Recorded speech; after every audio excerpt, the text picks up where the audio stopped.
আজকে একটা আমার ব্যক্তিগত জীবনের একটা কথা শোনাই। আমি জন্ম হয়েছিলাম নিঃশ্বাসহীন, মৃত। আমার দাদি, আমার মুরব্বীরা অনেকেই বেঁচে আছেন, আমার দাদি ইন্তেকাল হয়ে গেছেন। বেশ অনেকক্ষণ যাবত আমার নিঃশ্বাস নাই।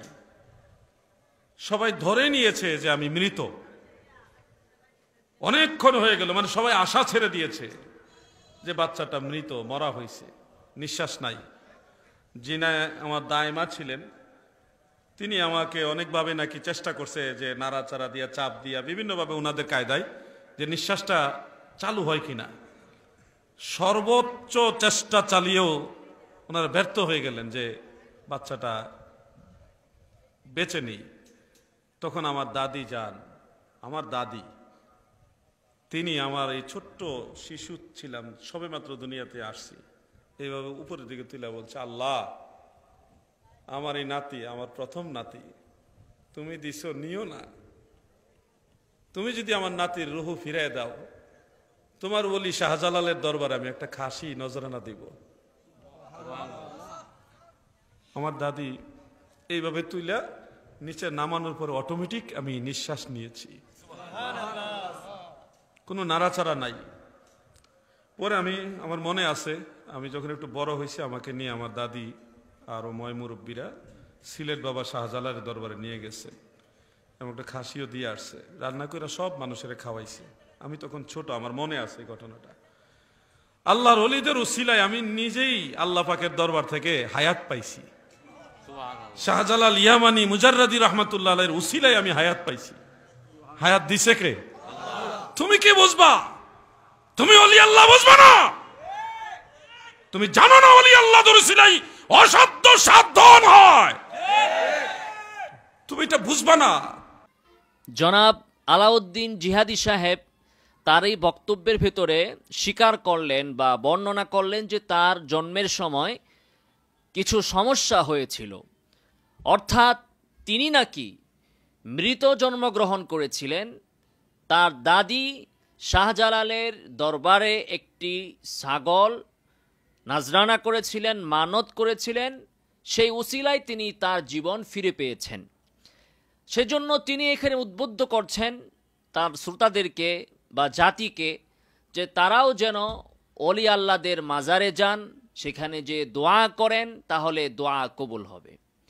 তো এই বিষয়ে প্রথমে আমরা বলতে চাই যে হাদিসে এসেছে, হাদিসে কুদসিতে আল্লাহ রাব্বুল আলামিন বলেন, আনা ইনদা যান্নি আবদি বি, বান্দা আমার প্রতি যেরূপ ধারণা পোষণ করে আমি তার সাথে ওই রূপ আচরণ করি।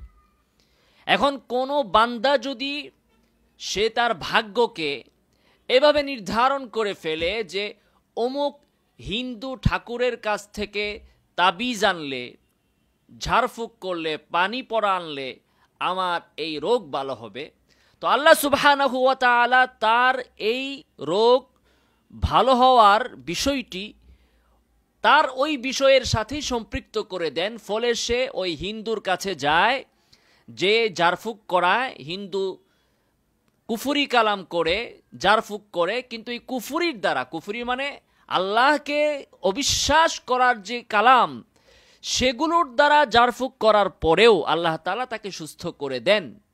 কেন? যেহেতু সে তার সুস্থতাকে আল্লাহর হাতে ন্যস্ত না করে ওই হিন্দু ব্যক্তির হাতে সে ন্যস্ত করে দিয়েছে। তেমনিভাবে কোনো ব্যক্তি যদি তার রিজিক ন্যস্ত করে দেয়, যে আমি চুরি করার মাধ্যমে, ডাকাতি করার মাধ্যমে আমি সম্পদ কামাই করব, তো আল্লাহ তাআলা তার রিজিকটা ওইভাবেই নির্ধারণ করে দেন। এখন সে যদি বলে যে আমি চুরি করে অনেক সুফল পেয়েছি, ডাকাতি করে আমি অনেক উন্নতি পেয়েছি, অতএব ডাকাতি করা বৈধ, অতএব প্রিয় দেশবাসী আপনারাও ডাকাতিতে লিপ্ত হন, কারণ ডাকাতি করে আমিও ভালো সুফল পেয়েছি, তাহলে এটা কি যৌক্তিক কথা হবে?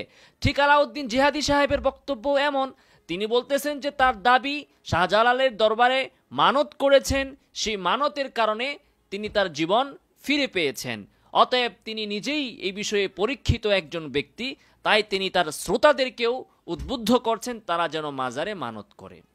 বড়ই অবাক লাগে আলাউদ্দিন জিহাদি সাহেবের দাদি হয়তোবা আলেম ছিলেন না, বিজ্ঞ ছিলেন না, সে কারণে তিনি এই ধরনের অন্যায় কাজ করেছেন।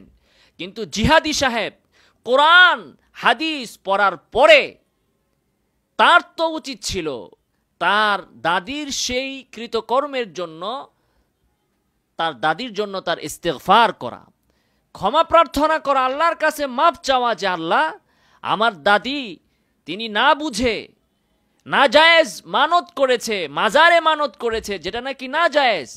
মানত করা দরকার ছিল আপনার জন্য, আল্লাহর জন্য। মানত করা দরকার ছিল আল্লাহর সন্তুষ্টির জন্য।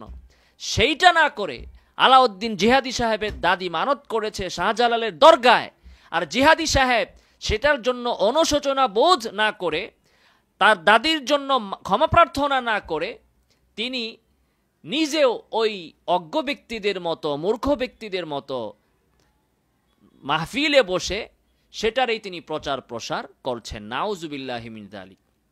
মাজারে মানত করা এটা একটা গুনার কাজ, নাজায়েজ কাজ। কেউ যদি মাজারে মানত করার নিয়ত করে, তার এই নিয়তটাই গলত। ফলে এ ধরনের নিয়ত করলেও মাজারে মানত করা যাবে না। মাজারে মানত করলে গুনাহ হবে। কেউ যদি নিয়ত করে যে আমি মাজারে মানত করব, তো এই নিয়ত করাটাই একটা অন্যায়, আর ওই নিয়ত বাস্তবায়ন করাটা আরেকটা অন্যায়। কারণ মানত হচ্ছে ইবাদত, ইবাদত হবে আল্লাহর সন্তুষ্টির জন্য। কোনো ব্যক্তি কোনো মানুষকে সুস্থ করতে পারেন না। আপনি কিভাবে বুঝলেন যে আল্লাহ তাআলা শাহজালাল রহমতুল্লাহ আলাইহির ওসিলায় আপনাকে সুস্থ করেছেন বা আপনার জীবন ফিরিয়ে দিয়েছেন, যদি আপনার কথা সঠিক ধরেও নেই? আল্লাহর মানসা আপনি কিভাবে বুঝলেন? শাহজালালের ওসিলায় আল্লাহ তাআলা করেছেন কিভাবে বুঝলেন? আপনি শাহজালালের দরগায় মানত করছেন কেন? শাহজালালকে খুশি করার জন্যই তো, তার নেক নজর পাওয়ার জন্যই তো। অথচ এইটা তো পাওয়ার কথা আল্লাহর। জীবন ফিরিয়ে দিয়েছেন আল্লাহ সুবহানাহু ওয়া তাআলা। অতএব মানত তো তার জন্যই করতে হবে, নজরানা তো তার জন্যই করতে হবে, এবং কৃতজ্ঞতা আদায় তো তার জন্যই করতে হবে। এখানে শাহজালালের মাজারে কেন এই নাজায়েজ কাজ? আপনি একজন আলেম মানুষ হয়ে সেটাকে সমর্থন করলেন এবং প্রচারও করতেছেন। নাউজুবিল্লাহি মিন যালিক। অতএব আমরা স্পষ্ট ভাষায় এই মাসআলা বলতে চাই যে মাজারে মানত করা সম্পূর্ণ নাজায়েজ, এর কোনো সুযোগ নাই। মানত করতে হবে আল্লাহর জন্য। মানত একটা ইবাদত, এটা একমাত্র আল্লাহর জন্যই হতে পারে। মাজারওয়ালার নামে কোনো মানত চলবে না, মাজারে কোনো মানত চলবে না। আল্লাহ সুবহানাহু ওয়া তাআলা আমাদেরকে সঠিক বুঝার তৌফিক দান করুন। আমিন ওয়া আখিরু দাওয়ানা আলহামদুলিল্লাহি রাব্বিল আলামিন।